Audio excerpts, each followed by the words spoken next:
Hey there, in this video, I'm going to cover a career guidance advice that I gave it to one of my private client who already had 15 plus years of experience in here in the UK and working on banking and with different type of software development roles. I'll first cover his background so you can understand what I'm suggesting based on his background. Also, I'll give some recommendations on to make best of 2026, how to get a high paying job in AI, machine learning, generative AI, agentic AI, or related roles. What are the roles which will be based on his profile, including will give you some order, different things which I'll recommend based on his background as well. And towards and also give a brief high level 30,000 foot view about skill sets, what he needs to be working in order to make best out of 2026.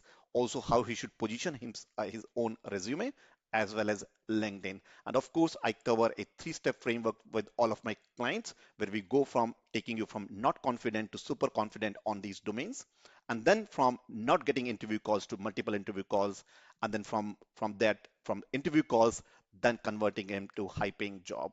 Now of course I'm going to add some additional things which are outside this video. I'm not going to cover that, but I'll give some little bit background for you if you leave a comment below this video. Now all these things are to come or mention has been working, like for example Shrija, who got a job or transitioned herself after struggling for a long time in Canada to getting a job back in 2025, early 2025.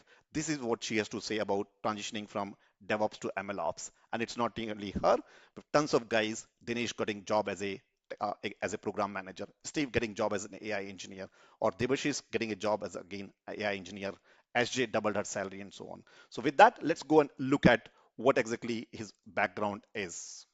So he has already having a 15 years of total IT experience, started as a web developer, specifically in Java development, and currently working as an application analyst as a second line, third line, and also performing some of the day-to-day DevOps related jobs in the banking domain for almost last 13 years. So his total 15 years experience. Now banking domain, and this is more of things, basically CI/CD, Terraform. He's also had some certifications of ITIL and other things as well. So the advice I'm going to give is tailored to his profile, but based on if you have if you're looking for some help or guidance, do let me know your background, your LinkedIn profile, and I can then create something videos based on your profile. Now, first and most is basically if you look at based on his profile, these days, especially I'm recording it early 2026, so generative AI, large language models, LLM, agentic AI, these are hot in the market right now. So the best fit for the role for based on what he's mentioned, in my view, should be doing generative AI or LLM Ops. LLM stands for large language models, operational, day-to-day operations. So foundation model as well. So what he should be or what the role entail, what he should be doing is more machine learning operations. We'll go a little bit deeper into what tools and services you can do for machine learning. Also generative AI or platform engineering based on that, and focusing on basically op doing day-to-day operationalization of large language models, mainly in enterprise deployment. So what all things he should be working on day-to-day basis? Deploying and managing large language models. There are OpenAI models, there's a DeepSeek models, there's a Amazon AWS Bedrock has a lot of those models which are available for Llama or a lot of other models then. Also, then there's a prompt versioning, prompt engineering, and prompt versioning evaluation is it's a dedicated topic these days now.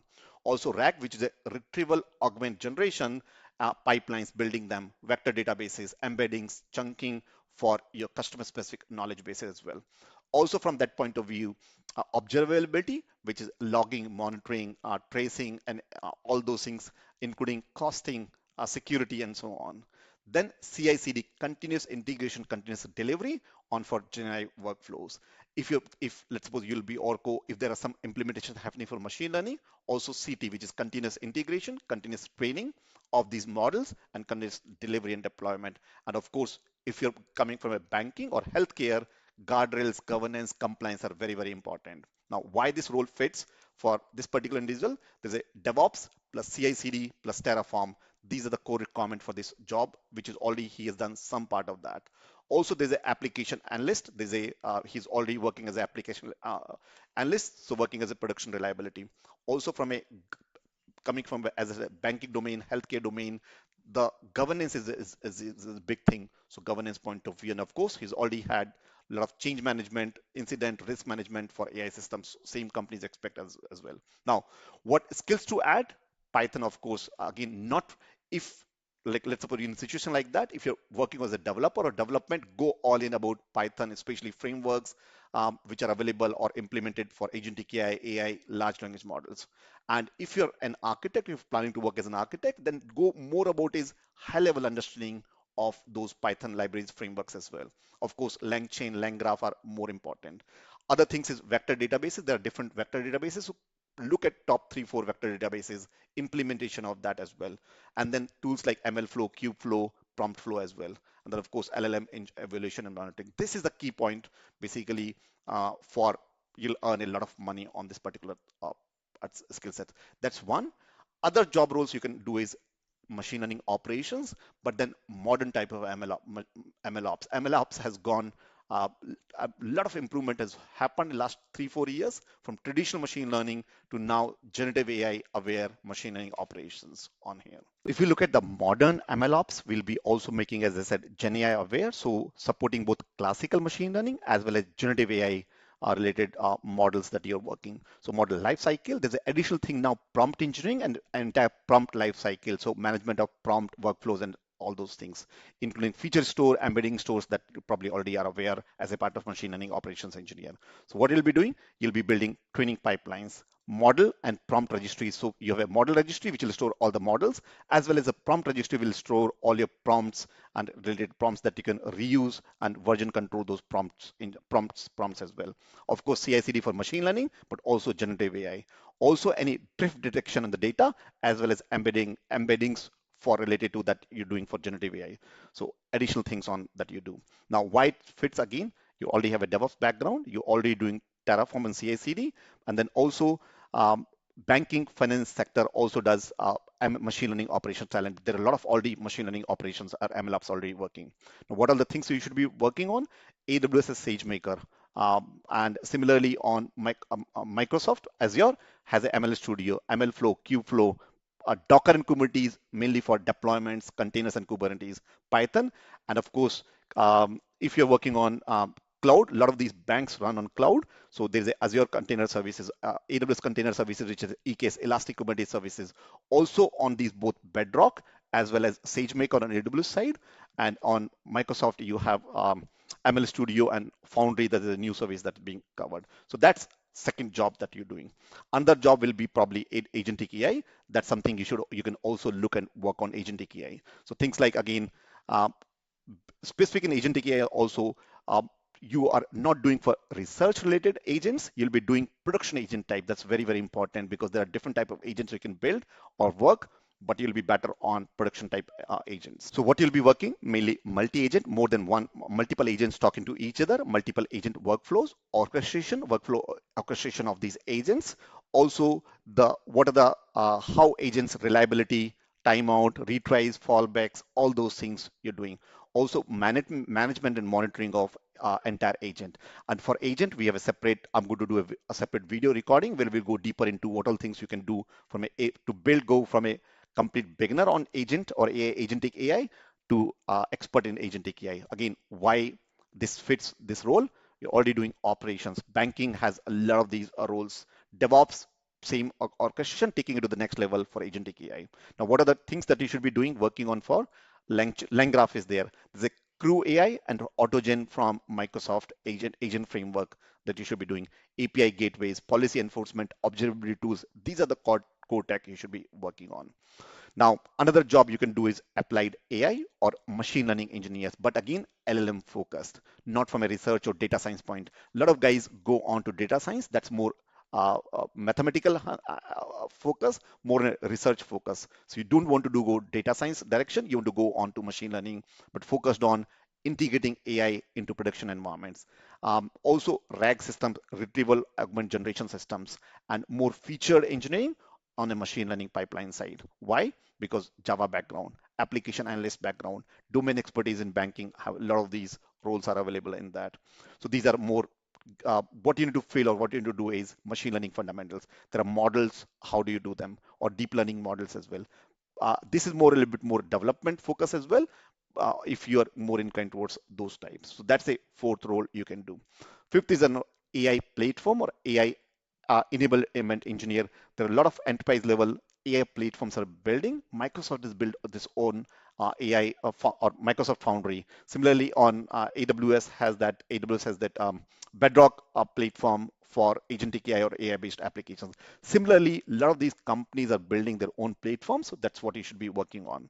Now, from in terms of what you'll be doing, let me cover this. So when you're building AI-based applications internally for your or for enterprises, for the organizations, you'll be building end-to-end AI secure environments. You'll be enabling your data scientists and developers to work and build AI-based applications on that platform. You'll be taking care of cost controls, the security part, the compliance, audibility, all those part as well. So this is another one you can do.